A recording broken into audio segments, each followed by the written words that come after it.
welcome to Books of Death and Life, an event in honor of the life and work of Marilyn Yalom. I'm Adrian Daub. I'm the director of the Clayman Institute for Gender Research here at Stanford, and a place that is indebted to Marilyn Yalom in so many ways. And we're very pleased that we're able to put on this event today. We are also, of course, painfully aware of that a Zoom event like this can never quite do what we would like it to do. In organizing the event, we faced, on the one hand, the daunting challenge of celebrating both two very specific books. And that's A Matter of Death and Life and Innocent Witnesses, both from Stanford University Press, and a brilliant mind that brought us almost 20 other works over a career that spanned half a century. And that amount of telescoping felt inappropriate, for such an open and collaborative mode of thinking and working as was Marilyn Yalom's. And it feels additionally difficult, frankly, that this varied career and Marilyn Yalom's long and multifarious impact on what started out as Crow became Irwig and is now known as the Clayman Institute for Gender Research should be compacted in this way by the limitations of the Zoom age. In ordinary times, this event could, and by rights should really, have been a day-long kind of symposium in a space that would have been meaningful to Marilyn, her collaborators, friends, family, readers, and students. Marilyn, in celebrating the various collaborators, friends, and sister writers who helped inspire and propel her books, always took care to reflect on the specific situation from which they arose. And for better or for worse, this is now our situation. What she once charmingly referred to as her narrow enclave in Northern California has become narrower. We have become enclaves of households of one or two people. We have become collaborators across ever greater gulfs. And in some way, I think that's the situation that we have to accommodate ourselves to, and that we'll have to make the best of in this event. Marilyn also always expressed the hope that her studies would have an impact well beyond, whatever enclave she found herself inhabiting. There's a passage in Marilyn and Irv's memoir, A Matter of Death and Life, where Marilyn says that, quote, "Throughout this excruciating period, I've become aware of the extent to which my life is connected with the lives of others, and how that awareness complicated for her the answer to the question of whether to stay alive." And I think that there's something to be taken away from a moment like that, that in moments of greatest isolation, the connections between lives come into to the sharpest of reliefs. And I'm hoping that maybe us celebrating this amazing scholar in however inadequate a fashion today can at least throw into relief what we're not able to say, what we're not able to do, and what is yet to be done in honoring her. So yeah, maybe it's in some way appropriate that we take stock of Marilyn Yalom's final collaborations from our own very peculiar historic situation, our little Zoom enclaves. In celebrating her work, we celebrate her illuminative power. We also share her trust that these final works do what all her books so brilliantly did, to encompass broad global experiences, matters of sex and gender, of death and of life. So in that spirit today, we honor the whole of Marilyn Yalom's remarkable career by focusing on her two final books. We focus on the network of people who helped bring them into existence. Above all, of course, Marilyn's husband, Irv Yalom, but also Stina Katchadourian, who collaborated with Marilyn on Innocent Witnesses, as well as Kate Wahl of Stanford University Press, who shepherded these final books through a dialogue quite different from the one that customarily connects author and editor. One of the things I learned in researching Marilyn's remarkable tenure at Stanford and at Clayman is that what first brought her here in 1976, it was her daughter who, as she said, tuned her into feminist organizing at Stanford and made her want to leave her 10-year professorship to join what was then Crow. This intergenerational dimension, whereby the young can lead the way, can set the terms, can tune us in, seems so central to feminist organizing and scholarship in general, and to feminist organizing and scholarship in Stanford. The way many current Stanford first years hear the name Marilyn Yalom these days is through the prize the Clayman Institute is allowed to award in her name to PhD students in the humanities who study women and gender. So it makes me happy looking over the very large RSVP list for today to see to see names ranging across generations. There are many generations gathered here today, generations of Yaloms, which makes us very happy, but also generations of collaborators, students, and scholars. I will now get out of the way and I will open the proceedings up.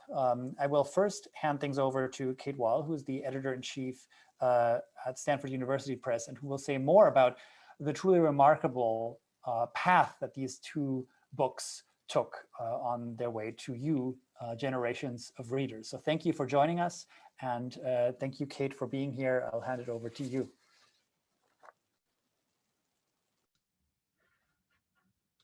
Thank you, Adrian, and thank you to the Clayman Institute for Gender Research for organizing this wonderful event today.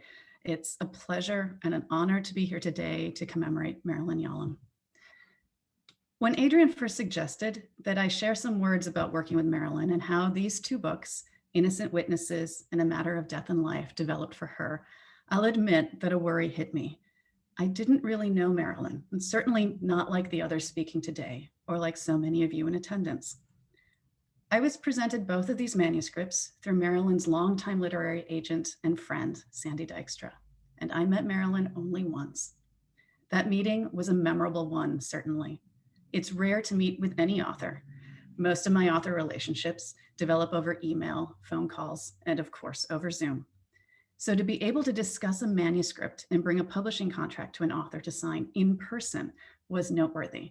And indeed, I think Marilyn is the only author I've ever witnessed sign a contract. But on reflection, the contract is the least significant aspect of that day. And I realize now just how much of a sense of Marilyn I gleaned in that singular occasion. I arrived at the house, eager, with an annotated manuscript and that publishing contract in hand. But before we could turn to business, first I was offered coffee. Marilyn's graciousness, her warm hospitality, her insistence on a job well done, done with skill and intention, were clear in the care that she took in making that cup of coffee, and for herself, a cup of tea. I remarked on the beauty of her teapot, and Marilyn told me of the friend who had given it to her, of her many memories of the two of them together, sharing stories, this pot so frequently placed between them. We took a seat in the living room, a room filled with books, and through a doorway I could glimpse another room with yet more packed bookshelves. I had grown up in a similar house with bookcases in every room, and I've always loved this sort of home. Around us, I remembered the room filled with artifacts from travel and mementos of a lifetime spent with family. It was a comfortable and welcoming space, and one that immediately made evident that she and Irv had crafted a good life. We spoke for not quite an hour. Marilyn shared more stories of her friendships with those people featured in Innocent Witnesses, and she openly answered my questions and listened to editorial ideas I had for the book. And as we parted, she offered me a copy of her most recently published book, The Amorous Heart, inscribing it to me with a thoughtful personal note.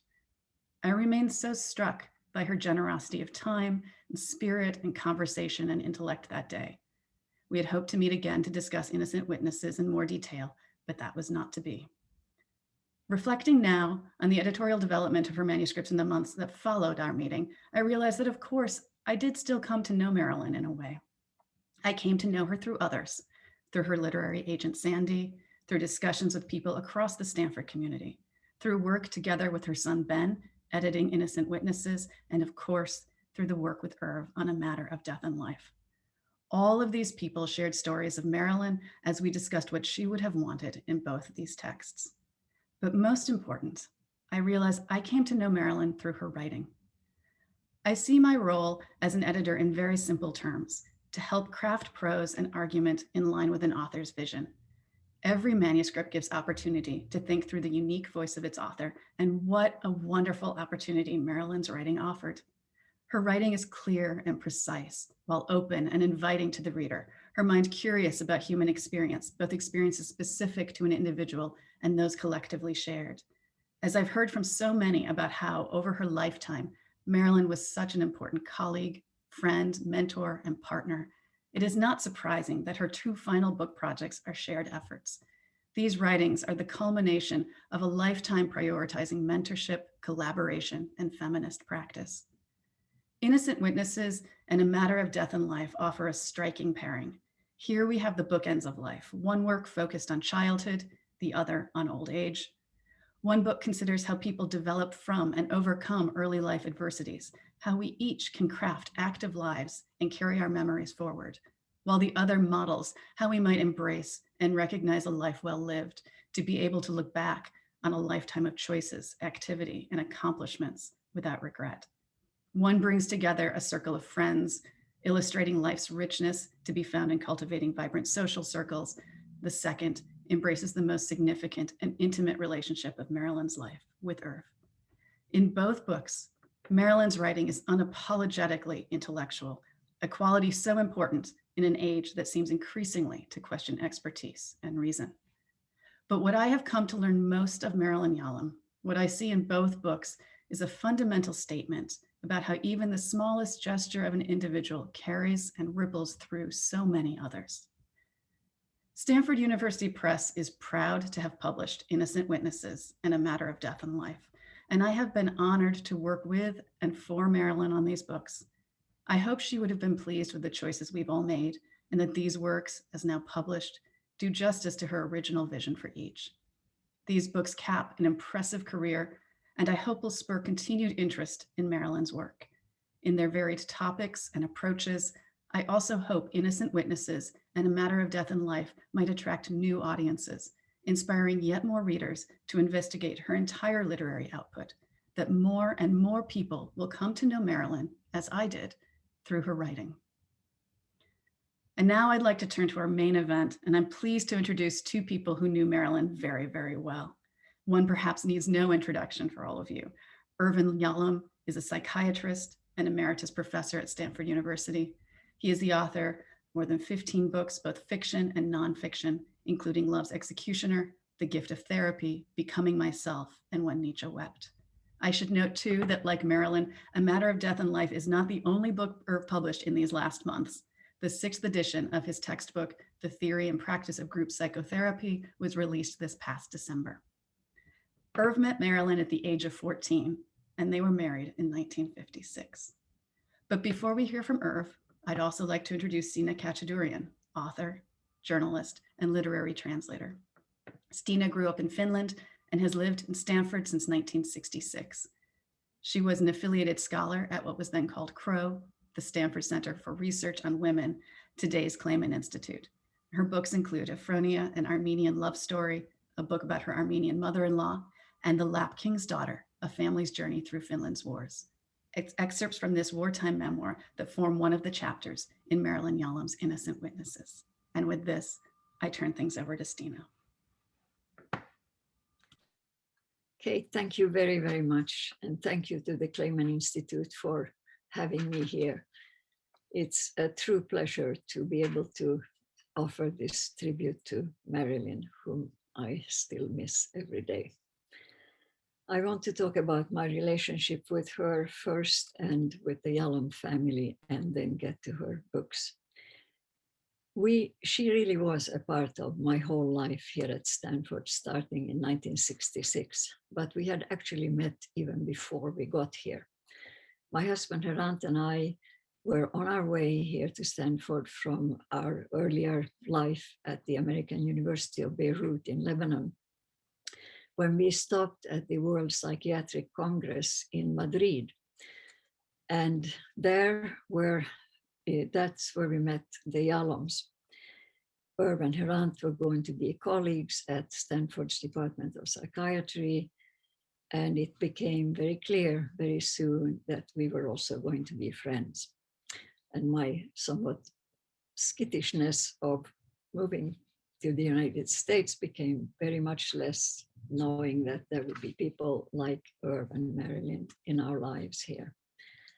And so over the years, as our families grew, there were baptisms and weddings and Thanksgivings and lots of dinner parties. Some of our children became friends. And when my mother-in-law, Ephronia, moved with her aunt's old nanny, Lucy, to live with us because of the Lebanese Civil War, Marilyn immediately included them too in our family circle. And they would be picking apricots at the Yalom's apricot garden for Marilyn's famous chutney and so on. And Irv attended some cooking lessons that I had arranged for my mother-in-law to give. She was an amazing Armenian cook, and I think Irv still makes a mean baba ganoush. Marilyn herself, and that was probably her only fault, was not interested in cooking. I think the only book of mine that she never looked at or was interested in was a cookbook that I wrote. But she was a master of adding people to her life and of making connections with like-minded people. It was largely through her that I became an affiliated scholar here at what was then Crow, and that's a connection that I treasure to this day. She also started with Diane Middlebrook, a professor in the English department here and a close friend of hers, the Bay Area Women's Writers Salon in San Francisco. Usually met at the Yalom's apartment in San Francisco. And that went on for years and was hugely important in making connections between Bay Area women writers. And we had a yearly hat lunch with, which was celebrating both Virginia Woolf's birthday as well as the birthday of one of our members. She did things like that, and she was good at doing it for long times, long periods of time. And she was very, very always interested in what I was doing, whether it be journalism or literary translation or my writing. She looked at what I showed her with her critical eye, but always with gentle comments and comments that went to the point and were hugely useful. In fact, my first book of nonfiction, Ephronia, an Armenian love story, which is this book, was published thanks to her. It's based on my mother-in-law's memoir, but it was published in a series of women's memoirs in translation that Marilyn edited. But our friendship went beyond these professional and family ties. She had a quality that I think of as very necessary in any friendship, true friendship. She was a very good listener. She could draw you out, and never in an inquisitive way, but she looked at people's foibles and stumbles with compassion and understanding.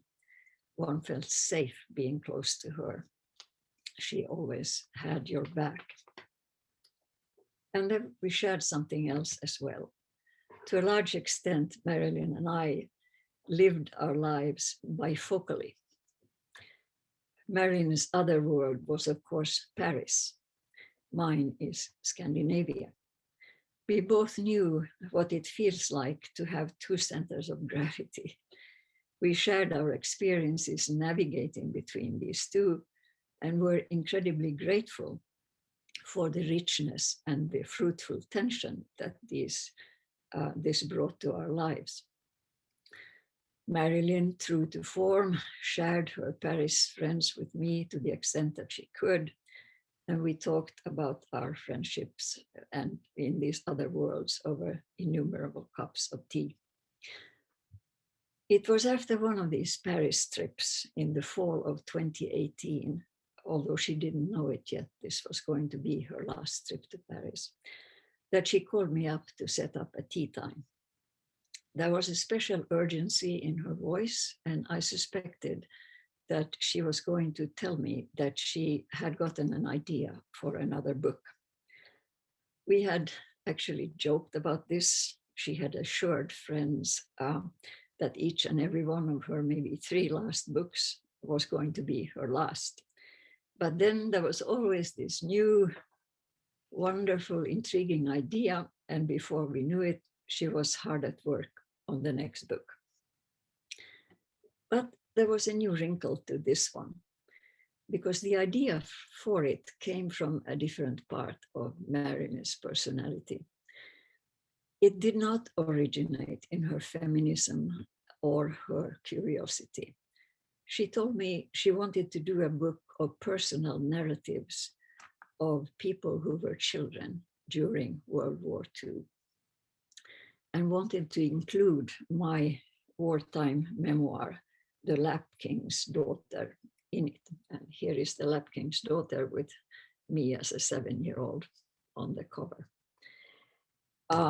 The impetus for this one came from the compassionate person that Marilyn was, and from a sense, as Marilyn says it in Meg Waite Clayton's foreword to Innocent Witnesses, quote, that I have carried a lifelong sense of debt to the millions who suffered instead of me during the war.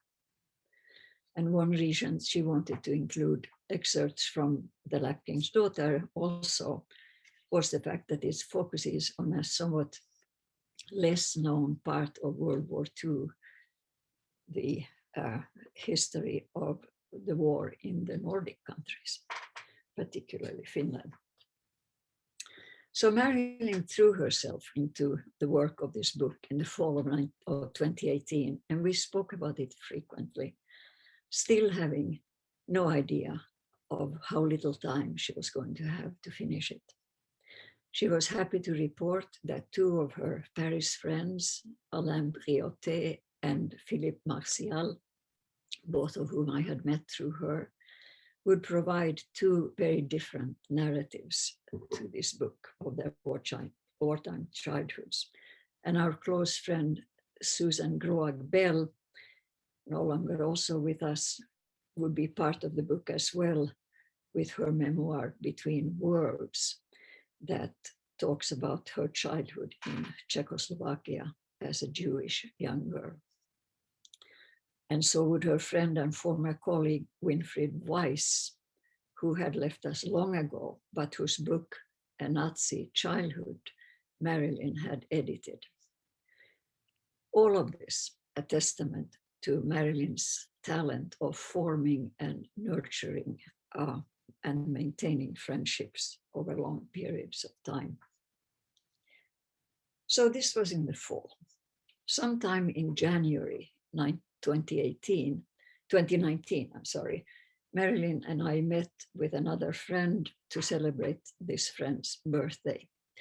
And it was at the end of that lunch that Marilyn, and her voice was catching a little bit, told us that she had had some concerning results from blood tests, but not to worry. But soon it became clear that there was indeed something to worry about. And her work on Innocent Witnesses took on a new sense of urgency. Irv will probably have more to say about this, but it was my impression that it was the work on these books that really kept her going. She never shied away from facing that her end was near. This is no tragedy, she used to say. I've had a wonderful life. And also, when I can no longer take it, I will end it on my terms. And that is exactly what she did. And in the process, teaching everyone close to her what it looks like to die gracefully. It then fell to her youngest son, Ben, with Kate Wahl, to complete the work of the book, which they did beautifully. And now, if I have time, let me finish by reading one of the passages that Marilyn chose from The Lap King's Daughter. I hope I have time. So it's the fall of 1944. And my father, who has been fighting the Russians on the eastern front of Finland, is now back in Helsinki. Finland has lost the war against Russia, and my mother, my sister, myself, and a couple of other relatives have been evacuated to various places in the countryside in Finland. And we'd ended up on a farm in Finnish Lapland above the Arctic Circle. And there, the war broke out between the Finns and the Germans. And so we had to flee to Sweden. This is complicated wartime history. I'm doing my best to explain it in this book. So I'm now in a Swedish school in the northern city of Luleå. My sister lives in one family, I live in another family. My mother is in charge of a refugee camp for Finnish refugees. And I'm 7 years old. The Crown Prince and the Crown Princess of Sweden are coming to visit these refugee camps. And my sister, who at this point is 13 years old and very presentable young lady, is asked to come along as an interpreter because she's fluent in both Finnish and Swedish. So we dress her up in a borrowed winter coat and a black beret. And here is the excerpt, and it's short. When I returned to school after Christmas break, 3 classmates met me in the corridor. What did you get for Christmas? They asked. A flannel nightgown, I said, and some crayons and paper. My classmates were not impressed. I got a bicycle, said one of them, red. My father gave it to me. Where is your father? I started to dislike the drift of this conversation. I decided to make a preemptive move. I don't need a bicycle. My father is king of the Lapps, and where we live, we have thousands of reindeer and always get pulled everywhere in sleds. You are the Lapp king's daughter, they asked. Slowly. Yes, and my father's been very busy with Christmas and all. He loans some of the reindeer to Santa Claus and his elves. I don't believe you. It's a sin to lie. I'm not lying. I'll show you a picture tomorrow. The next day, I brought a picture of me in a Lapp costume. Here, I said, we don't wear crowns in Lapland like your king, just hats like these, except for royal occasions when we wear black berets. Royal occasions? I pulled out a newspaper clipping. In it, my sister is standing next to the Crown Prince and the Crown Princess of Sweden, who are visiting a Finnish refugee camp. She is wearing a black beret. She's my sister. She's the other Lapp King's other daughter. There was a long silence. Would you like a chocolate? One of the girls asked. Things at school got much better after that. And now I'll turn it over to Irv, who will speak about the other book that we're celebrating today.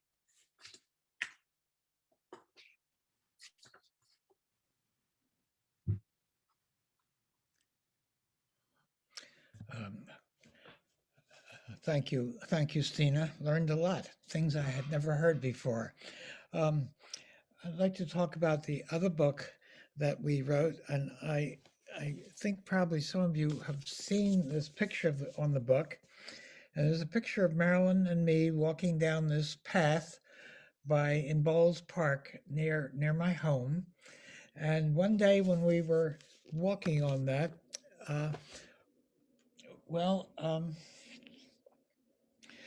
Marilyn said to me that I have an idea for a book for us to write. And I said to her, and she told me it would be a book about her own illness and what was going to happen to her, and then we should write that book together. And Marilyn's often coming up with book projects, very, very often, many, many more than we're actually seen to occur. But I thought about this for a moment. I told her, well, I am working on another book, so I think it'd be a great book for you to do. She said, no, no, no, no. You and I are going to write this book together. She was very strong-willed at times. And so we began writing this book. And it was a very difficult book to write. We wrote the first part together with alternating chapters. And she would write a chapter about her, what she was doing, about her medical progress. Much of the last few months of her life, she would spend at least one day a week in the hospital getting medication. Multiple myeloma was her illness, a disease of blood cells. It sometimes can be really helped by medication. Some people can live for many years. None of the medication was helpful to Marilyn, and eventually we had to stop medication, and Marilyn was very strong-willed about many things, and she began to feel so badly, that she decided that she would ask for physician-assisted dying, which is legal in the state of California, not in many other states. Some states are even more lenient, like Oregon, about that. So we started to work with with one of the hospices nearby, and eventually she chose the time when she could no longer bear the pain and the agony she was going through, and took the medication that was given to her. She wanted the whole family near her, and our 4 children were standing around her while she zipped this medication through a straw. You have to be able to drink it yourself. You can't get it through injection. You have to be wide awake enough so that you are actually making this choice. And so she sipped this medication, and I was standing by her side, and I just counted her breaths, and she took 16 breaths, and then she died. I leaned over and kissed her on the forehead. It was just a minute or two later, and she was already cold. And the line in that book that touches me the most is the line that I wrote, that I'll never forget that icy kiss. And lo and behold, I never have. So her life ended with this book, and I want to tell you that her life was always full of books. In fact, it's the very end of our life was working on this book. Let me tell you about the very beginning of our relationship. I met Marilyn in the 9th grade. I had just moved to a part of town that she was living in, and one of my friends said, "Oh, there's a party at Marilyn's house." Marilyn Koenig was her maiden name. Let's go over, but we couldn't get in the house. The steps were all just full of children trying to get into this house. He said, "Well, let's crawl in through the window." So I went with him. He opened the window and I crawled through, and then he pointed to her. She was this really cute little girl who was about 90 pounds. She never got much over 100.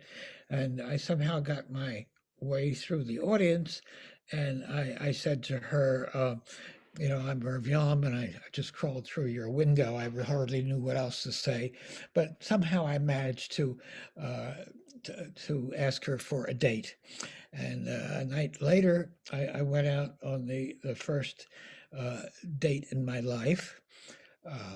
And in the process of our having a milkshake at the nearby hot shop in Washington, D.C., Marilyn told me that she had skipped school that day. I said, "Skip school?" She said, "Yes, she's never done that before." But she had stayed up the previous night finishing the book, Gone with the Wind, and was so tired she simply couldn't stay awake to go to school. So that's how our life began with books. And as soon as I heard that, as soon as I heard that she stayed up all night reading a book, I was absolutely hooked, because I too was a reader. I had read continuously. I lived in a very dangerous neighborhood until just a few months before that, where you were much safer indoors and much safer at the library. So I would take my pile of books every week and spend a lot of time reading. So we were full of books, one after the other. Um, in fact, there's something that happened. This happened yesterday, if you can believe this. There's a passage in the book early on where I should say that after Marilyn died, I wrote the rest of the book by myself, and it was a book of the name of the book. It's a matter of death and life. A matter of death, Marilyn's death, a matter of life, which is my life after her death. And so the second half of the book is my going through my missing her, my grief, how I could recover from this. I knew that my prognosis was not good.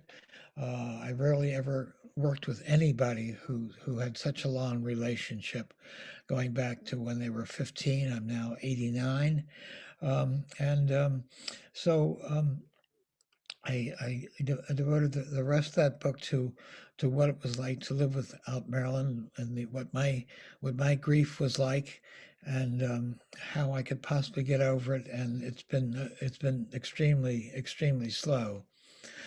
One of the passages in that book early on that Marilyn and I wrote, the book that Marilyn and I wrote together, there's a passage which says that that one of my fine moments would be watching something about Dickens on television, and I absolutely loved Dickens. He was my very favorite. Proust was Marilyn's favorite, and I've had a big collection of Dickens first editions in the house, and so we were watching something about Dickens and Martin Chuzzlewit, and Marilyn came in, went out to the room and came in to read me a chapter, the first chapter of Martin Chuzzlewit. This was just sheer bliss for me.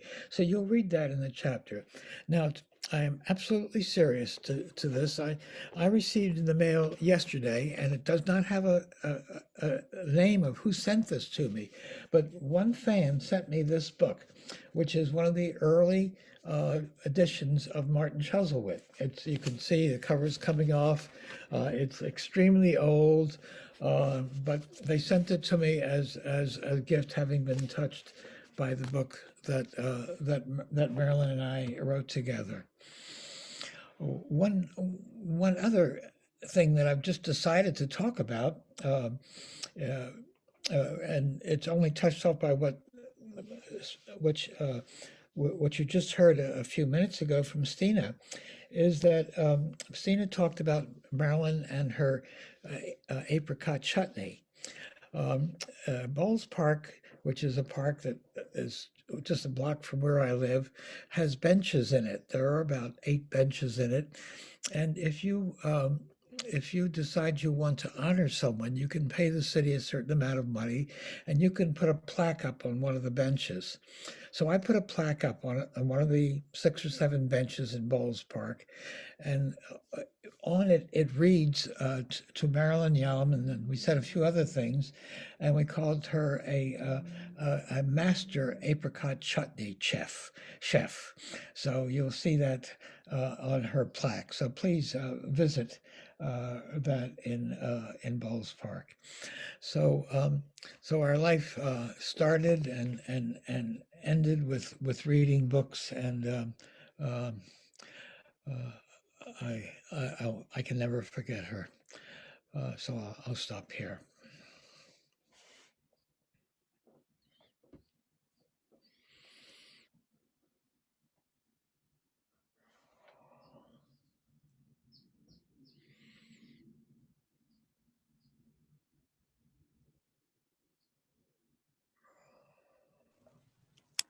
So thank you so much, Irv.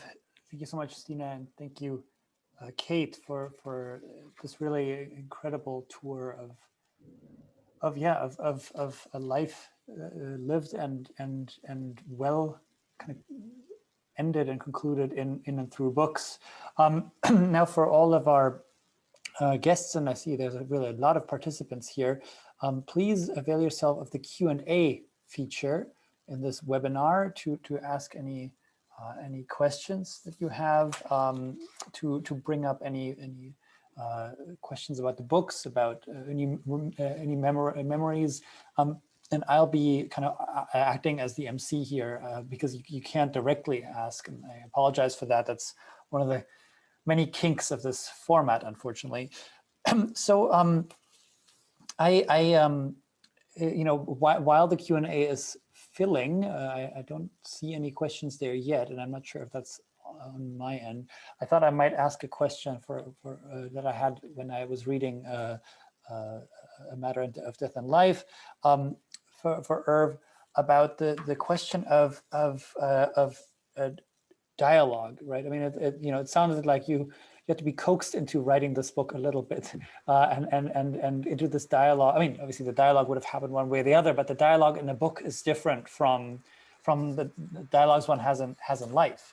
And it strikes me that so many of Marilyn's books came out of dialogues, but so do many of yours, right? They come either out of analysis or out of sort of an imaginary analysis. And I guess I hope this is not too prying or too difficult a question, but does that kind of dialogue prepare one for when it comes to these sort of most final of matters, or did you find that you had to learn dialogue all over again? Does nothing prepare one for that? Oh, I don't know how one can prepare for that, but we both really we both loved to write, and in our whole life. I told a story, I think, just the other day to another group about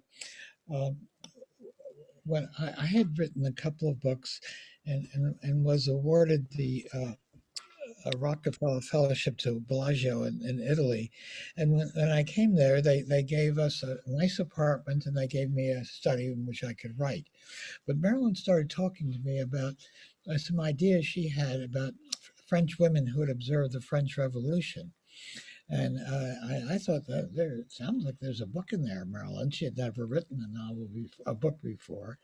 And so why don't we ask the host at Bellagio whether you could have a study too, a writing study too. So we went over there, and they said, well, no, spouses aren't allowed that. But just then the chairman came in of the unit, saying, well, wait a minute, there is one empty study, and it's in the forest, in a tree house. And there was a little ladder going up to this. We went to look at it. It was a wonderful little study. Marilyn loved it.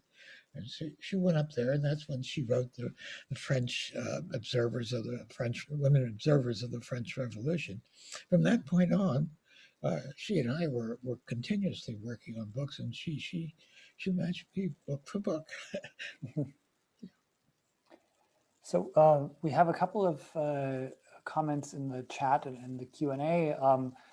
One somewhat more lighthearted thing that came up is that there is a little bit of disagreement about the apricot chutney. Who exactly originated that? I guess will this be one of the unsolved mysteries of today, or is Dana Russell correct that it's actually that it's also your chutney? Oh, it's not my chutney at all. I had nothing to do with the chutney. Entirely hers. Marilyn's chutney. Yeah, but Marilyn didn't like to cook very well, but that dish she cooked beautifully, and always enjoyed that a great deal. So yes, it was Marilyn's chutney, and I can't deprive her full possession of that. That's good. And then we have from Jacqueline Genovese, who wanted to just share that Marilyn was such an amazing person, and is glad that she's glad to have met her. She made such an impression on my military affiliated students when she visited class to talk about publishing a book. Yeah, I mean, that's the other thing, that there's a kind of model function to just the naturalness with which both you and she write, right? I mean, the fact that one lives by sharing ideas in books, that's something that wasn't self-understood then, and it's not self-understood now. I'm glad to hear that people found that's made a big impression on. It made a big impression on me, but it makes a big impression on people's students too. And then Karen Offen, who has already read the Witnesses book and has not yet read Death and Life, but looks forward to it. And wanted to know, so the process of living through a spouse's death is so emotionally tumultuous. Karen has recently lived through this herself and found it extremely difficult to write about. And she says, how did you ever develop the courage to proceed with it? Can you talk about that? Where those resources come from? Well, it actually was almost the opposite. I started to think about what was happening to me, and I started to reread some of my own books as a way of dealing with my grief.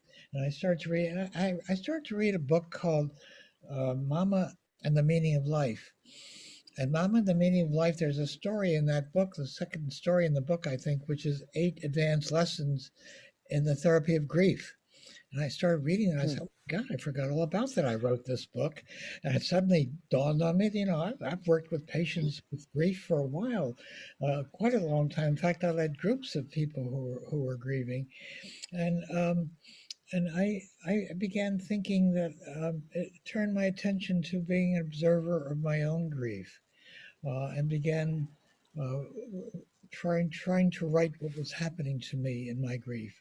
And I wrote about one patient that I had seen who was in deep grief for her husband and her brother. But she was very angry with me. She's saying, oh, nothing ever happens to you. You wear that nice pink shirt and you don't know how I feel. And we'd argue and I'd scream at her, I have to be depressed to treat a depressed patient, you're saying? On and on. But now that I've been going through this grief that she went through, I think she was right. I know I could be much more helpful to her now that I've been through it.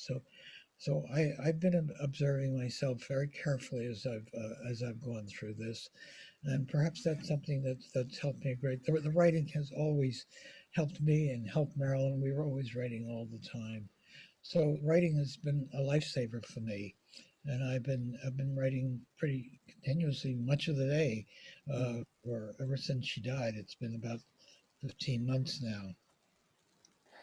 Yeah, Bonnie Gelb asked a question along the same lines, whether there are parts of that process, as you say, you sort of observed it from the outside, or observed yourself almost from the outside.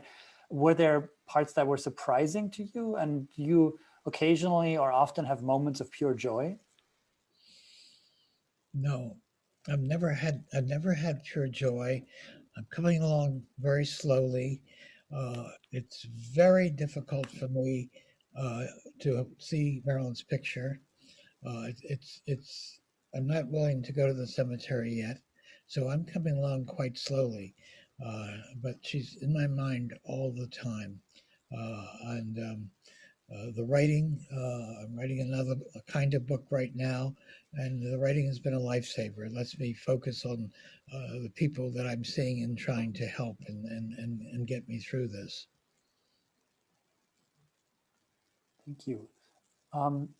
I also, we have a question here from Ivan Gensel about Marilyn's life in Paris, about how it enriched both your lives and how it was being apart from each other, and how it was getting together again, and what role, I think Stina talked about that a little bit, this I think bifocal, as you called it, what role that played in the relationship.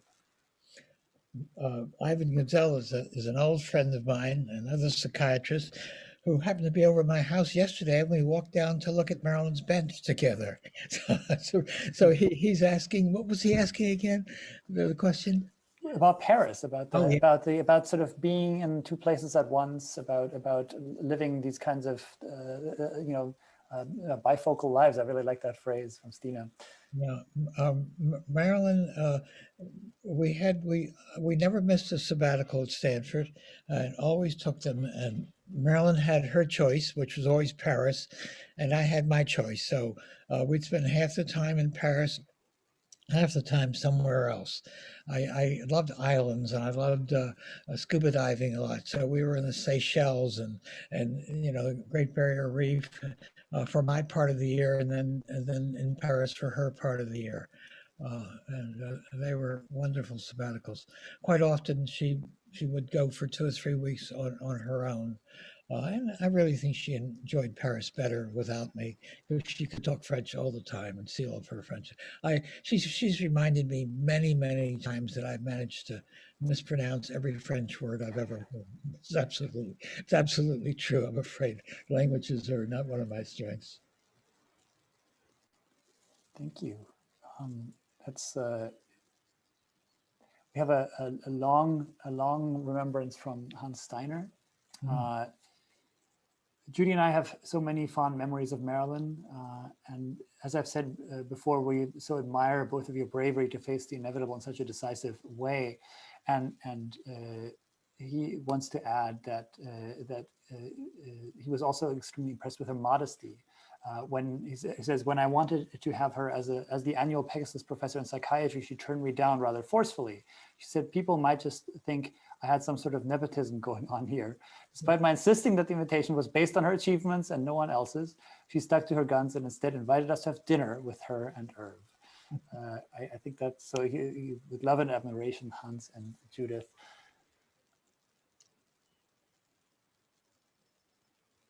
So that, yeah, I think that's, yeah, that sounds like,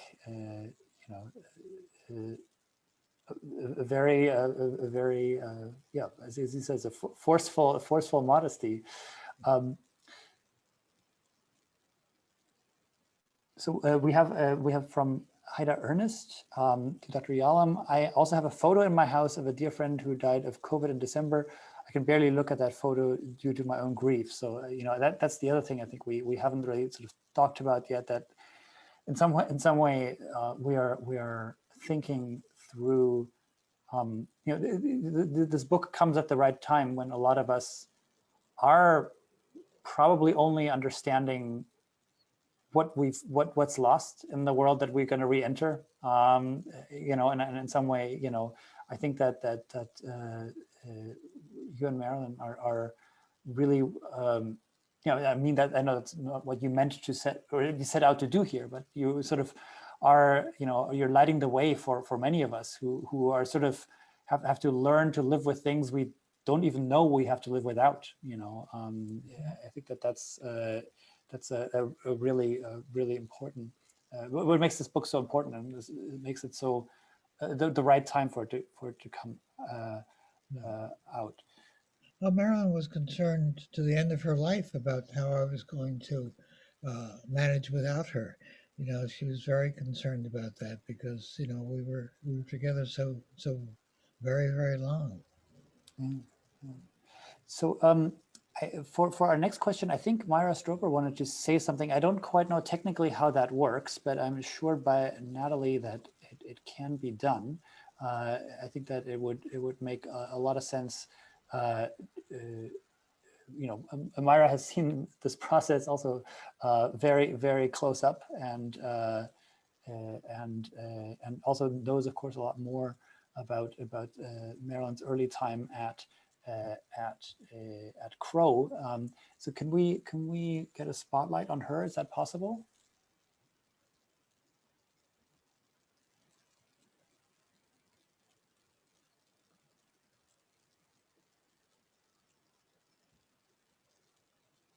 Sorry, Adrian, I think you're unable right now. Oh no.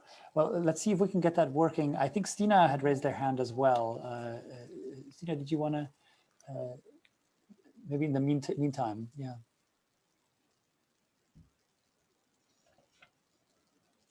You need to, yeah. Okay, yeah. So I just wanted to talk in a slightly a more frivolous vein, but still an anecdote that really illustrates Marilyn's and Irv's sort of honing in a concentrated way on their writing and on communication. Marilyn and Irv were taking a few months off and living outside of Oxford. And I was coming with my children to Finland, and we decided to stop in London and visit Marilyn and Irv there.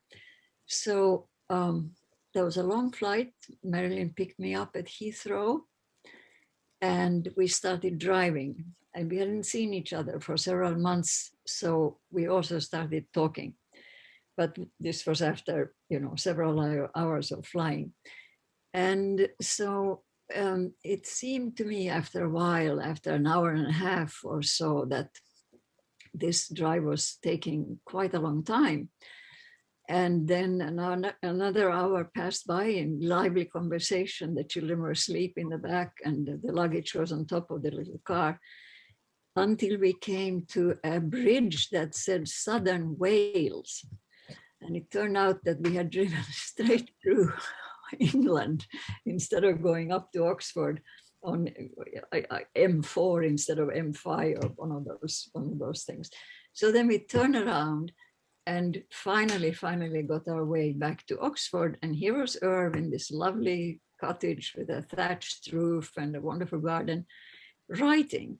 And he had no idea. He did not know that we were late, like we were like 4 hours late. And we ended up going to a pub that evening and having a lovely time. But I think it's illustrative of the kind of concentration and deep involvement that both of them had in conversation and in writing.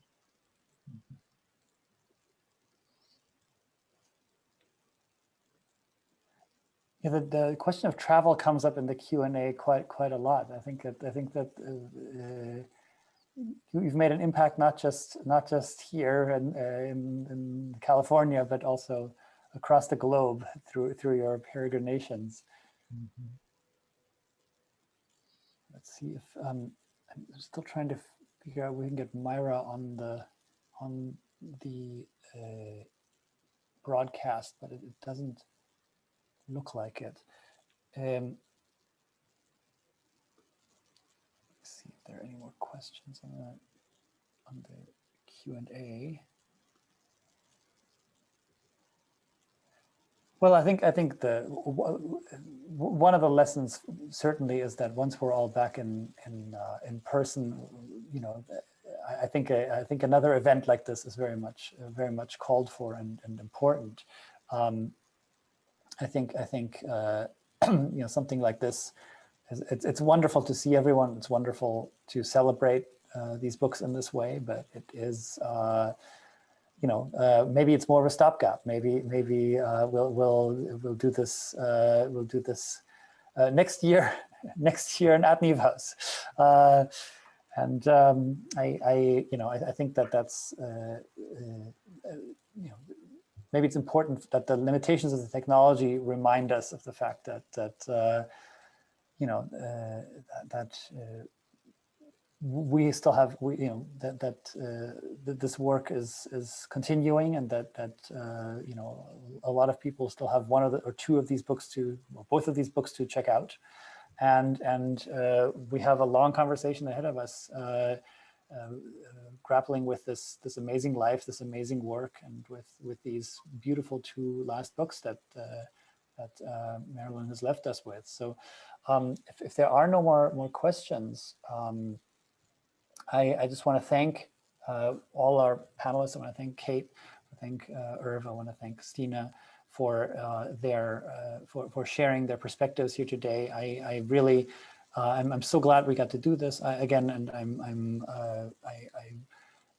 absolutely thrilled that we had such a great turnout. I'm glad that so many undergraduates, that so many family members were able to be here.